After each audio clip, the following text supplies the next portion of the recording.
Hello, I'm Marites Vitug, and this is Worldview.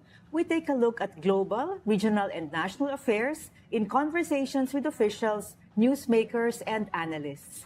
Joining us are Aries Arugay and Edcel Ibarra, political science professors from the University of the Philippines. They are co-authors of a pioneering study on the U.S.-China rivalry and how it plays out in the provinces of Palawan and Cagayan. We will be talking about their findings and why it matters to look at superpower competition on the ground. Welcome to the show, Aries and Edcel, and thank you very much for making time. Thanks for having us. Thanks for having us. So maybe first, let's begin with the origin story. So Aries, since you're the leader of the 100 authors, no? You're 5 authors, right? 4. You're the lead author. So how did this study come about, and whose idea was it, and why do you think it's important? Right. Marites, before the pandemic, I proposed a project to be funded by a Taiwan Fellowship. I was genuinely interested in the sister city arrangements between Philippine local governments and their Chinese counterparts. And this was during the Duterte years.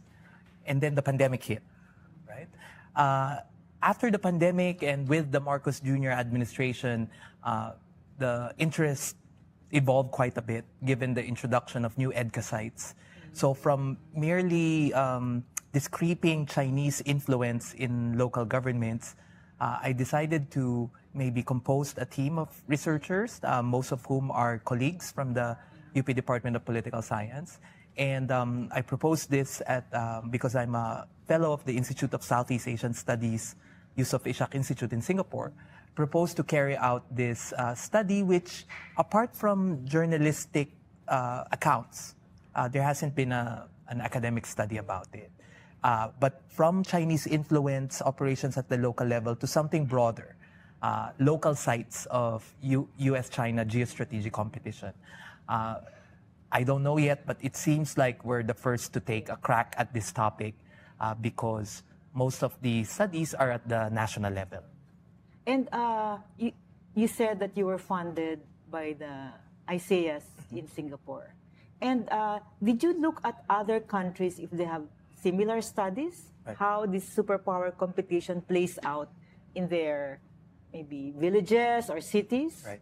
Well, in Southeast Asia, maybe with the exception of Cambodia, there hasn't been any studies yet, and maybe Chinese influence, or at least even superpower influence even with the U.S. Is a bit rare given their political system or centralized setup. And in fact, this is one argument of the study, is that there's something that our decentralized local governance structure that allows what the literature calls para-diplomatic functions or initiatives to be carried out by local governments, sometimes, and in our case, even without clearance from the national government. Because I can distinctly remember when I was I was trying to have a sense of how many local governments have sister city or sister province arrangements with China. And I asked government offices, and I was told that, our Foreign Affairs Department didn't have a list, right? Which for me was quite interesting, because if these are, para-diplomatic initiatives, then the central government should have a sense of where these partnerships are, right? But the Local Government Code of 1991 allows local governments. It even allows local governments to seek loans and development aid, right? So somehow... So directly, without passing to like NEDA or any approval from the national government? Well, I mean, Edcel can talk more about that. The local governments may secure their own funding abroad. The only requirement or the only hindrance that's stated in the local government code is that after 30 days, the national government can step in and quash it. But after, if the national government does nothing, after 30 days, then it's, and we got a sense from the study that they're not really reviewing these things. Before, nowadays, there's much more interest on on subnational influence. But we got a sense that more or less local government units were free to engage in their own para-diplomatic activities. So you chose Palawan and Cagayan. Bakit? Why these two provinces? Originally, we were going to include a third. Which was? Davao City. Then I thought that, wait a minute, because back then I was still very, interested in Chinese influence operations, or at least creeping Chinese influence at the local level. But when we decided that it's better to look at cases wherein it's not just China that's trying to influence, but also the United States, then the group of cases that we can choose from narrowed. And we chose Cagayan and Palawan, while both in Luzon, they have EDCA sites, or at least the additional EDCA sites after the Marcos Jr. administration started. And of course, we've already known from journalists, both local and foreign, that there's already Chinese presence, there's already creeping Chinese influence in both places. So instead of just being a study on Chinese local or Chinese influence operations at the local level, then it becomes this tug of war between these two countries, two superpowers, going above and beyond the national government level to the local government. So, Edcel, can you talk to us about your findings in Cagayan? Maybe the key findings, and maybe talk about Palawan. And are there major similarities or differences? Yeah. So Cagayan made international headlines because its governor then, Manuel Mamba, publicly opposed the expanded EDCA. But even before the news on the expanded EDCA, Mamba was already highly skeptical of bringing in more U.S. activities in the province. So when the national government planned to have Balikatan exercises in one of the towns along the northern coast, Mamba also, expressed his opposition, and that seemed to be the premonition for his eventual more public opposition against the expanded EDCA. So the key question to us was, why was Mamba opposing EDCA? No, he's a governor. He's not supposed to have a foreign policy role. Why is he dabbling in foreign policy, right? So what we found out was that Cagayan has this long history of being entangled in Chinese influence. No, Cagayan in the 1990s, a portion of Cagayan was made a special economic zone. We know that as the Cagayan Economic Zone Authority Area, or CEZA. And since the 1990s, Chinese investment has been flowing into that area. And we also noticed that during the Duterte administration, when Mamba first became governor, Duterte involved Cagayan in the infrastructure projects that he was seeking from China. So, what do you mean? Duterte involved Mamba? No, sorry. We don't know exactly whether or not what conversations happened between Mamba and Duterte. But I thought it was interesting when during our interviews in the province, Mamba and Duterte are not politically allied, but Duterte still included a project, an infrastructure project in Cagayan that the province has long been seeking, even before Mamba, and that was the Chico River Pump. Okay. Project. I have a backstory there. Anyway, go ahead. So because of that, because Duterte included Cagayan as an area where Chinese investment under the Belt and Road Initiative would flow into, China became more favorable to Mamba's eyes and to Cagayano's eyes, because this was a project that has long been, officials tell us, this was a project that has long been hinihingi ng the province, and the national government was neglecting them for a long time, and it was only through the Belt and Road Initiative that Duterte courted from China that they were able to finally have this project. So Chinese influence has had a long history in in the province that partly explains why Mamba is opposing the expanded EDCA. There are plenty other factors such as divided government. He can't source funding from his own Sangguniang Panlalawigan. That's why he's seeking out loans from by himself from China. So other things like that also influence his being pro-China.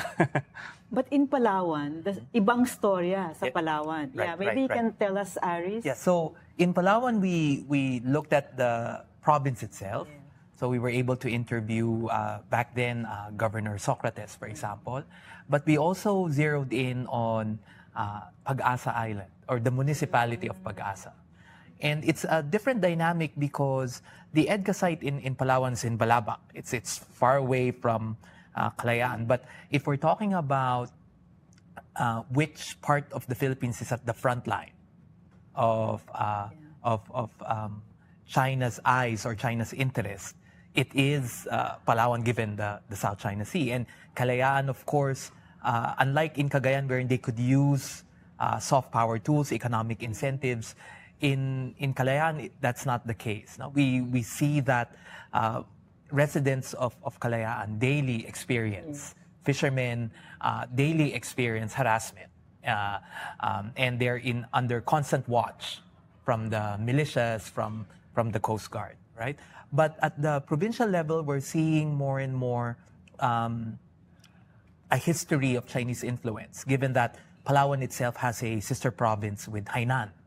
And while, like in Cagayan, the sister city arrangement between Tuguegarao and Chinese cities, as well as in Palawan, seemed benign.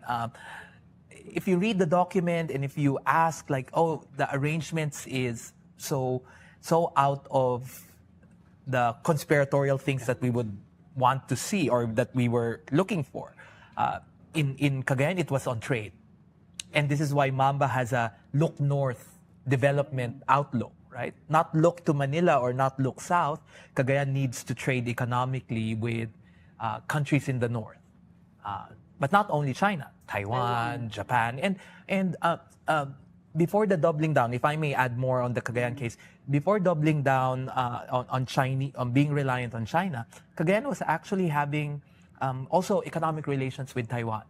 And there was some Japanese investment. But the rub is, if China wants to, if you want to work with China, you have to be exclusive. So therefore, the doors for other development partners or those that will give aid needs to be closed. And of course, the logic there is dependency. Mm-hmm. And the more that you're dependent on China, the more that you're giving China power so to decide. China explicitly asks that, you just deal with us? It's more like, you don't need it. Yeah. Because we can provide everything, right? Okay. From economic investment to trade. And the anecdote here is that disaster aid or disaster relief is already provided to Cagayan even before the typhoon arrives. So if the typhoon is just approaching, China has already mobilized through the embassy and the consulate, because there's a consulate in the adjacent province. That's their advantage over the U.S. That's right. That's right. Okay. And Edcel, you can talk more about, for example, on the U.S. side, like because the U.S. is really a latecomer on this, right? Yeah.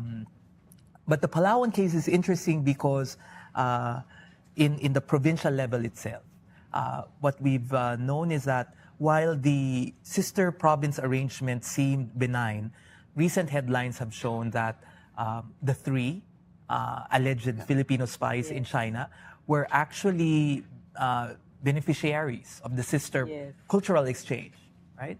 So in fact, the story is that they came to China on that cultural exchange, went back, and then went to China again to seek work or labor.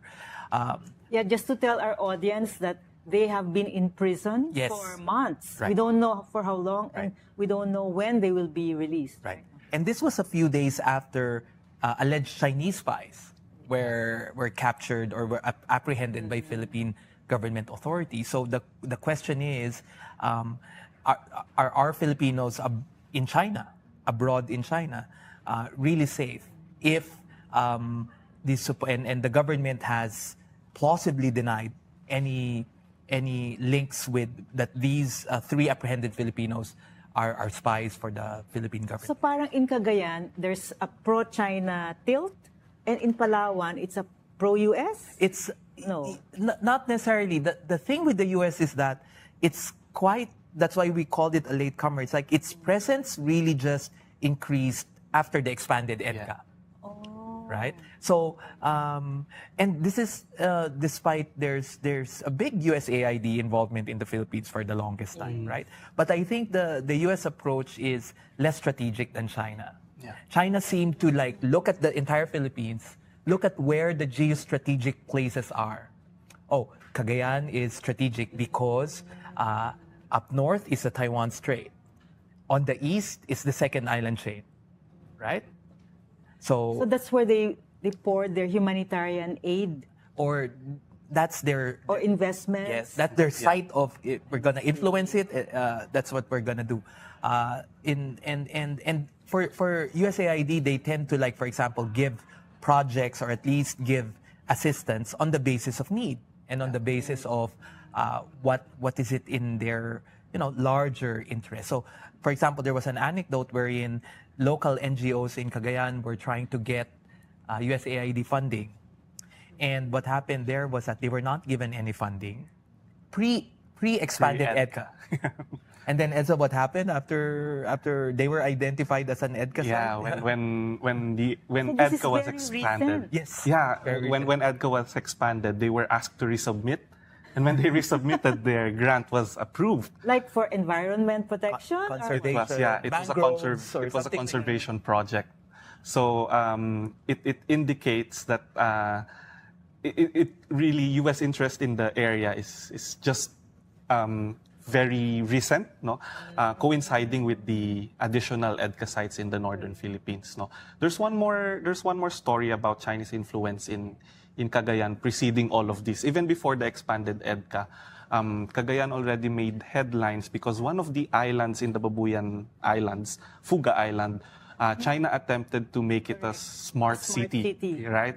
So that was in 2017 to 2019 when the buzz around Fuga Island was there. But it was eventually foiled because the Philippine Navy stepped in, and the armed forces said this is not a good thing to have. But if we didn't have that, the Chinese might have had their way.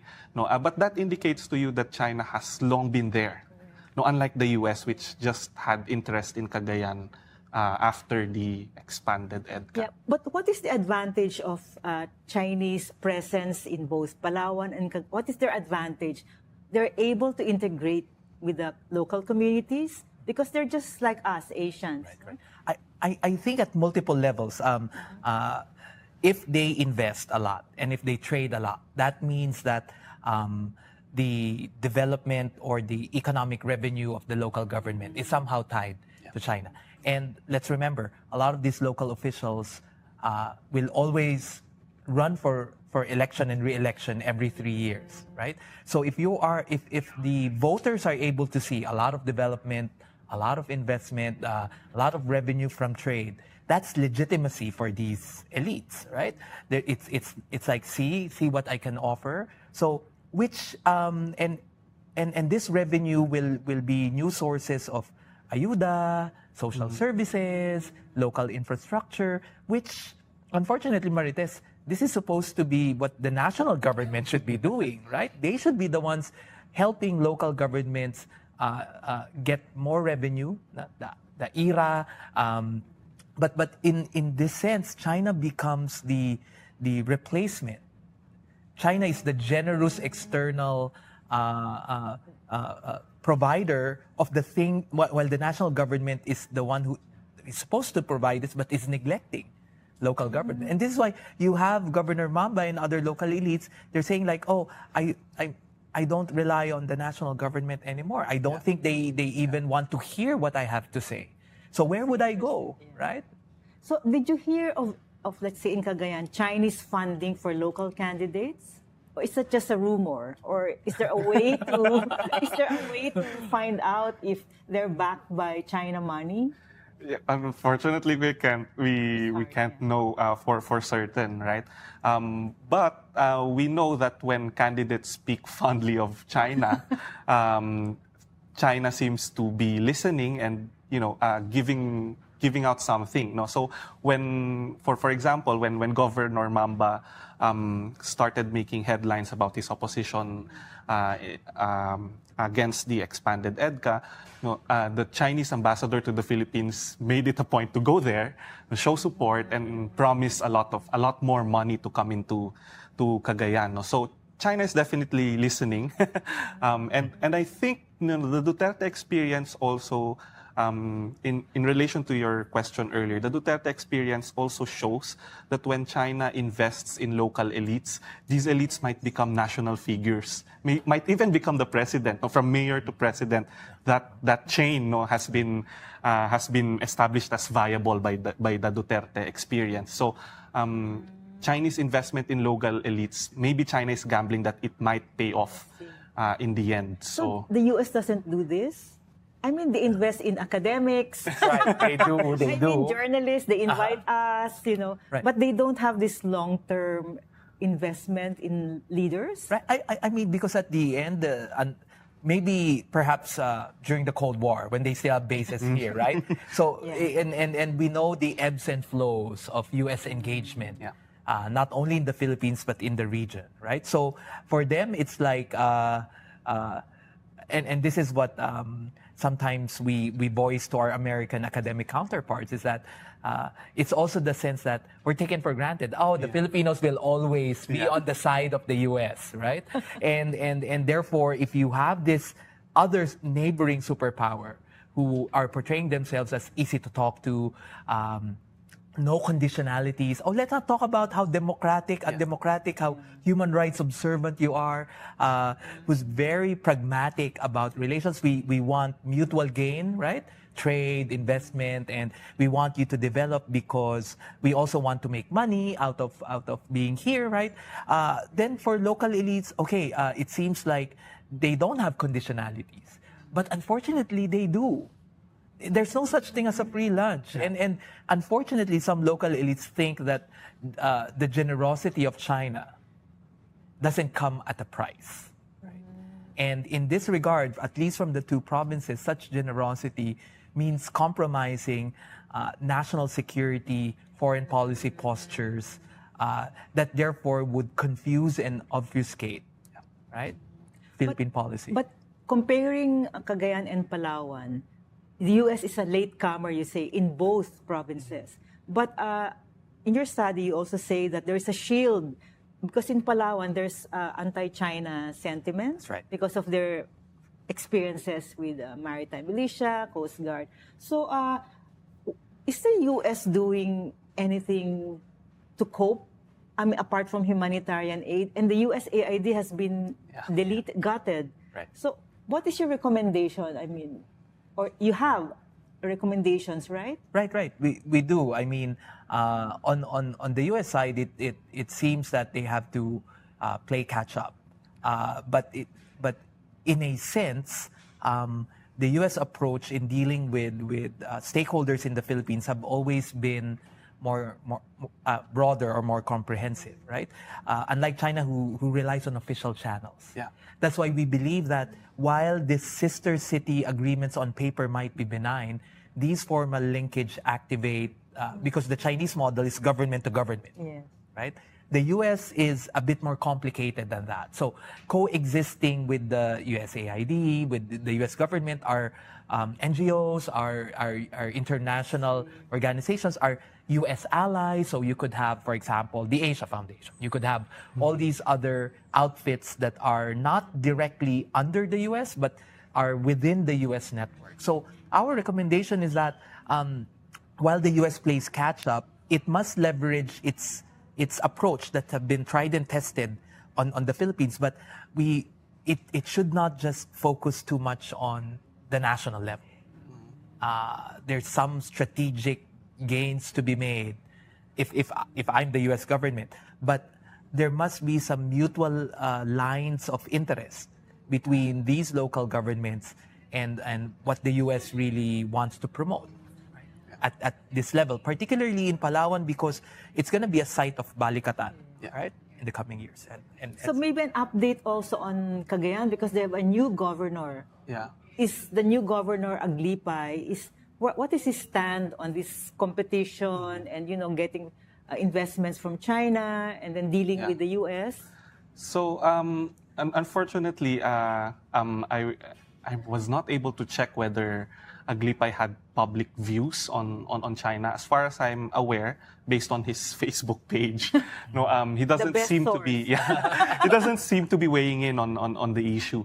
But we know that Aglipay is the preferred candidate of Mamba. No, Aglipay and Mamba are allies. Correct. Mamba is already term limited, so he persuaded perhaps Aglipay to run, and as his preferred candidate. And some people in Cagayan think that Aglipay may just be a seat warmer for Mamba to become governor again after 3 years. But we don't know for certain. But we know that their agendas are aligned. No? Mamba, although he's term limited, he ran for vice governor, which he won. He got more votes than Aglipay. Well, Aglipay won, but he got more votes than Aglipay. Mamba remains popular. Mamba remains very popular in Cagayan. But the rub there is that he was not able to diffuse it to his other allies. He was able to diffuse it to Aglipay, but Aglipay and the next candidate had close. The votes are close. But he was not able to convince Cagayanos to vote for his slate in the Sangguniang Panlalawigan, for example. So even if Mamba won the vice governorship, he will be presiding at a minority Sangguniang Panlalawigan. And I think that this was a problem that Mamba faced during his entire governorship. He was not able to get in or he was not able to get the backing of the Sangguniang Panlalawigan to fund his Look North policy, to approve the infrastructures and loans that he's getting from China. So this is going to be a challenge moving forward. No, I think though that they will remain vocally opposed to EDCA, but you mean the entire Sangguniang? No. I mean Mamba. And probably Aglipay. We don't have enough data coming from the campaign. When Mamba opposed the Balikatan, about 20 mayors sort of disagreed with him. Yeah. Was that a decision of among the mayors themselves, or was there influence from the national government? There are rumors that the national government exerted some form of influence. No, but I think here we need to get into a domestic politics lens. No, even among local governments in Cagayan, even though Mamba is popular among with the electorate, not all mayors are aligned with Mamba. No, crucially, after this election, the Mamba slate got the mayorships of Lalo, Santa Ana, and Apari, sites where important sites, strategic areas in Cagayan. So perhaps we might hear more vocal opposition because these mayors are now mayors that are aligned with Mamba, unlike before. And let's remember, there's a very powerful Cagayano who is very near the president. Oh, the 100 exactly. advisor. Exactly. So, but he's not in good terms with Mamba. That's right. That's right. But in a way, he still has. Of one Ponce and exactly. So there's still some influence, some conduits of influence from the national government, and I do think that it becomes a precarious site, and therefore contested. Right? So it's just going, my sense is that it's just going to be a continuation of the local national dynamic that has already been occurring. But if if there would be a sudden change in the political winds in 2028, who knows? Yeah. Right? Who knows? This is where local politics is tied to geopolitics. It's Yeah. fascinating, your study. How about Palawan? There's a new governor. Yes, there's a new governor. So any updates, do you think it will go in the next 3 years? I think Palawan will be a crucial site more and more. On the one hand, from the research that we've got, we've been hearing news or at least rumors that a lot of land has already been built or sold, I mean. The Chinese, right? Or dummies. Dummies. Because they can't really buy land, right? But particularly on the western frontier, the one facing the South China Sea. The other component is that there's a lot of mineral deposits in Palawan. And so far, the good news is that the Palawan Council for Sustainable Development and the local government under the previous governor has made sure that any new mining licenses or any new ventures into mining will be scrutinized publicly even and with help from local NGOs. So it's going to be a more transparent process. Fortunately, that governor didn't win re-election, Governor Socrates, right? So we have yet to know if the new governor, who is affiliated with the Alvarez, A dynasty in Palawan. will continue, or is this going to be the entry point of the United States, who's been very much interested in critical minerals? Just remember, when Marco Rubio, who is currently State Secretary, was a senator, he authored a bill to revitalize the U.S.-Philippine alliance, wherein a critical provision was critical minerals. So if there is something that the U.S. might be interested in Palawan, might just be its geostrategic position, but what it can offer to a very critical minerals and rare earth starved Trump administration in the United States. Oh, this is really, I really enjoyed your study, and maybe one of the few who read academic studies, but it's very popularly written. Maybe just for the final question, each of you should answer, what would you like the public to take away from your study? I don't know, three, whatever. Yeah. The first one is not really for the public, but for our politicians. And this goes to local chief executives as well as national politicians. And that is that economic development, you don't have to look out externally to source it. No, that's one of the problems in the Cagayan case. Mamba is justifying his look north policy based on economics. He's saying that by bringing China in, it's going to make Cagayan economically developed. But the key to economic development is not necessarily foreign investment. No, you really have to do institutional domestic reforms, and the foreign investment is going to follow.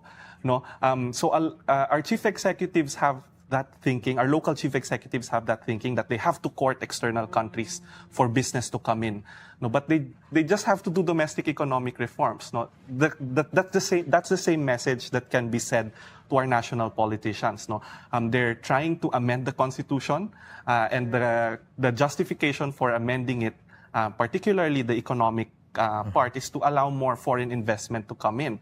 No, but it's not the key to economic development, I think. No, I think that they have to do institutional reforms first, and naturally the foreign investment is going to follow. You don't have to court it, so you don't have to really depend on China or even the US for economic development. You don't have to depend externally. If you have good institutions, investment will follow locally or externally. So that's one from me. Okay, maybe. The study really is, hopefully, it can inspire more studies at different places. We haven't completely mapped out this phenomenon yet, but we do believe that, for example, Chinese influence is creeping. Particularly, you have the Alice Guo case. You have other places in the country wherein China seems to have different interests beyond geostrategic geopolitics. What could prevent China from influencing enough local governments with vote-rich Filipinos that could, vote for a Manchurian candidate, for example, right? So at the end, I think it's important for our local politicians to look at the big picture, that local interests should not take precedence of national interest. We get that they operate on more local context, but I think this is where local national linkages are very important. This is where local politics or local partisan interest should stop at the water's edge. Meaning, if it's the national interest, if it's national security, then no province should be ahead, or no provincial interest or LGU interest should take precedence. Right? And this has something to do, again, with the national government's ability to somehow monitor and instruct its local government, because after all, we're still a unitary state, right? If we're federal, it becomes more complicated. So, for example, in the case of Cagayan, I remember I interviewed Mamba, and I asked him if the investment proposals from China or whoever passed through NEDA, and he wasn't sure. So maybe it's also, your study can be addressed to our national officials. That's right. Yeah. So they can have like national security criterion among the factors they consider for investments. That's right, because after all, in today's world, geopolitics and geoeconomics are intertwined, right? Yeah. We see the use of economic tools, whether it's trade or investment, for geopolitics. And therefore, even NEDA, which seems to be outside the purview, needs now to have a realization that things like economic investment and even trade with countries like China should not just be about calculation of how much money we're getting, how much revenue we're getting, right? Because in today's world, in this era of superpower competition, and given our quite stormy relationship with China cannot just be summed as a source of revenue and income. And we must always think about how it will compromise the Philippines, how it will instigate economic coercion, and so much so that at the end, even if we want to assert our national interests, we can't, because we always think that, we become entrapped and too dependent on China. If I may, sorry. If I may, I'd like to underline a point that Aries made about local government parochialism, no? And as a Cagayano, speaking perhaps to other Cagayanos, Mamba is justifying his opposition against the expanded EDCA by saying that he's not being pro-China, he's not being anti-US, he's being pro-Cagayan.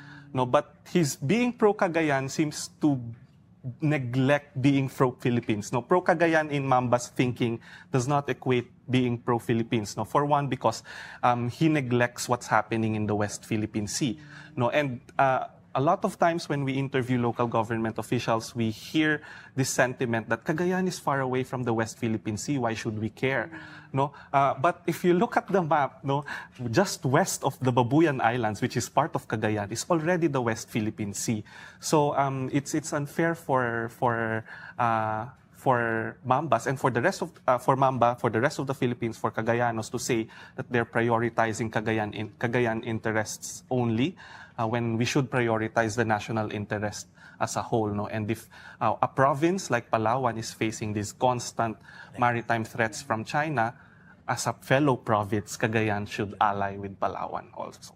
On that inspiring or inspirational message to our local government officials, thank you so much for coming here. And that's it for today's show. Thank you, Aries and Edcel. It's a pleasure to have you both on the show. To our viewers, we invite you to download the Rappler Communities app so you can keep abreast with global affairs.